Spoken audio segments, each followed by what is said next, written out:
Good evening, it's meteorologist Michael Fecco. Welcome back to the 9 p.m. all-weather, all-streaming show that we do here every night during the workdays and on weekends. We stream it out to all of our streaming platforms as well as to Facebook Live and YouTube Live. So if you are joining us from either of those places, please feel free to leave us a question or a comment down below. Hopefully I'll be able to address anything as I go through the forecast, but if not, I'll go through at the very end and see if I can answer anything individually for you. Well, let's get started here with a look at the headlines. What are we tracking out for the next couple of days? Well, we've been on alert here all week long. Since last weekend, we had that big snowstorm move through, and then it's just been bitterly cold with slick spots and black ice all over the place this entire week. And now it looks like we're getting another Arctic blast of cold air headed into this weekend alongside the chance of a couple of flurries. But then looking ahead to next week, at least through Monday and Tuesday, we'll start to warm back up above average or above freezing, still below average, but it's going to feel a lot better than what it has been out there. And then it looks like that'll be followed up by our next chance for maybe some wintry precipitation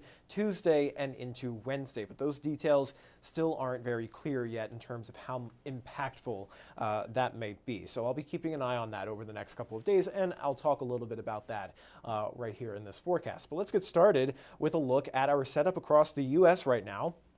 And we've got this area of high pressure anchored to our north over the northern plains. This is where the core of that Arctic cold air is. That's going to be descending upon us here overnight tonight and through the weekend. And you can see as that colder air begins to sink southward, it acts almost like wringing out a sponge. So any little bit of moisture that we have in the atmosphere gets squeezed out by that cold air, and you get the chance for some of these spotty, scattered flurries and even some light snow showers on and off occasionally through tonight and into Saturday. So not expecting much in the way of accumulation out of that, but you may be seeing that out and about if you're going out anywhere this weekend. But taking a look at our radar closer home here in the tri-state, we're not really tracking out anything falling from the skies yet. We just have some scattered cloud cover moving in over the tri-state. Those clouds will likely continue to fill in through tonight as that colder air funnels in from the north. And of course, you've got that chance for a few flurries there. Not really going to show up too well on these models because it is going to be fairly light, but we've got that chance for flurries overnight tonight and throughout the day on Saturday. But again, not expecting much in way of accumulation.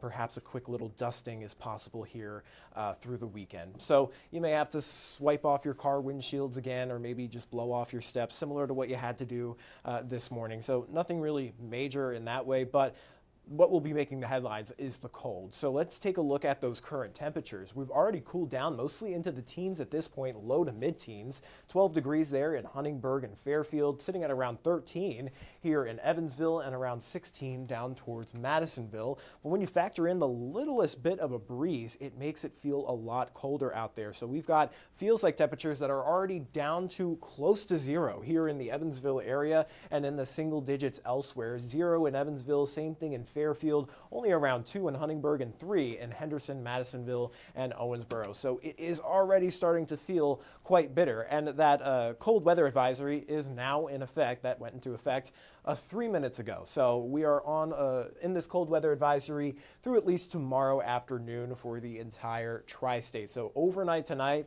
into tomorrow morning is going to be the coldest little patch here that we have for the next several days. So our actual air temperatures will be getting way down into the single digits, but the wind chills are going to make it feel a lot worse. We could be feeling like anywhere between -5 to -10 degrees waking up early tomorrow morning. So if you do have anywhere to be early tomorrow morning, make sure you're bundling up. I know you've been bundling up all week long here, so you guys are pretty much pros at it at this point, but you just kind of keep doing the same thing that you've been doing all week long. So limiting that time outside, making sure you're covering up any and all exposed skin, and considering the 3 Ps of cold safety: people, pets, and pipes. Continue to check up on your friends and neighbors, especially the elderly ones and those that are living alone. Pets, if you can bring them inside, of course, but if you can't, which we know some people can't bring in their larger animals indoors, just ensure that they have some sort of warm shelter and some fresh water. And you want to be replenishing that water fairly quickly, because with these colder temperatures, they are going to freeze over pretty quick. And in terms of your pipes, open up the cabinets and the sink and run a trickle of water to avoid them freezing. we've pretty much ran this information into the ground here over the last couple of days, but it's always good to just have those little quick reminders for you. But looking at our temperature trend for the next 7 days, we'll bottom out here through the weekend into the teens for our highs for Saturday, but those wind chill values still making it feel like the single digits even through Saturday afternoon. And then we'll wake up to temperatures in the single digits again Sunday morning, and then by Sunday afternoon we should pop back up into the 20s for our highs. And then headed into Monday and Tuesday, that's where we get back up above freezing into the 30s there, and even into the upper 30s by the time we get into Tuesday. However, it looks like that is going to be accompanied by our next chance of some precipitation, which there is a possibility we see some sort of wintry mix out of this system. Now again, models are going back and forth, from one storm or one model putting out a snowstorm, the other one putting out a rainstorm, the other putting out a mix, and then some are showing nothing at all. So this is still kind of an unclear setup headed into the middle of next week, but I'll take you through the European and the GFS model. One thing we have seen trend over the last day or so is that it doesn't look like the system itself will be a super strong system. So we might not be looking at a whole ton of precipitation and a huge impact out of it, but depending on what kind of precipitation you get is going to end up determining how impactful it is. So right now, we've got the European model here. This is just one solution. This starts to bring in some scattered snow showers through Tuesday morning, maybe even seeing a little bit of a mix of rain and snow showers there by Tuesday evening before it all clears out of here overnight. So that would be a very quick little hit of a couple of snow and rain showers, and then it would be out of here by early Wednesday morning, and then we wouldn't, be concerned with anything else through really the rest of that week. The GFS has a little bit more moisture associated with this particular storm, but it also shows a fairly similar setup. We've got the potential for some rain and snow showers to move in at least through Tuesday afternoon and Tuesday evening. So the European model wants to bring it in a little bit earlier. The GFS wants to lag it in a little bit later, but both do show a very quick kind of weak hit of either rain and snow showers before it clears out of here overnight Tuesday into early Wednesday morning, and then will dry out through the end of the work week. So that's kind of the latest on this potential system. Again, that's all the details I really have about it. So at this point in time, we're just going to be keeping a pretty close eye.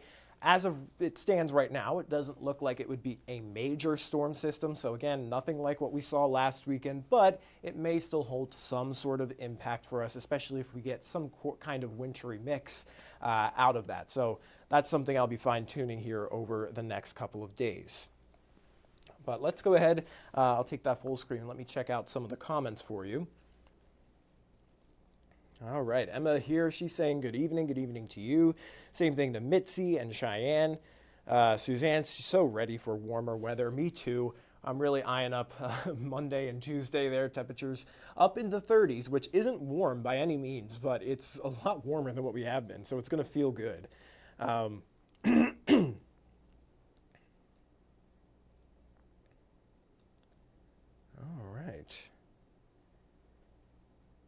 Looks like Laura Gray is watching from Dawson Springs. She's agreeing with Suzanne. She is ready for warmer weather. Hopefully it's rain all day. Get rid of this snow. Yeah, so hopefully, there is that potential that, this system for Tuesday and Wednesday does trend on the warmer side, and then we just end up seeing rain, which would help melt out some of that snow. That would be really nice. But at this point in time, it's just kind of a 50-50 chance. We're looking at mostly a mix of rain and snow showers, and then will start to dry back out. However, it looks like behind that storm system, we do cool back down briefly, not as bad as it is now, but we do cool back down to around freezing there by the time we get into Thursday. So that warm up we're getting, at least for the start of the work week, is going to be fairly short-lived, but hopefully we've got, a light at the end of the tunnel there. It looks like we'll start to trend back upwards a little bit, maybe by the time we get into Friday. That is all the questions or comments that I'm seeing. So I'm going to hop off the live stream. I'll send you guys over to 14 News at 10 for all the latest news and weather headlines. Until then, everybody, stay safe, have a great rest of your night, and stay warm out there.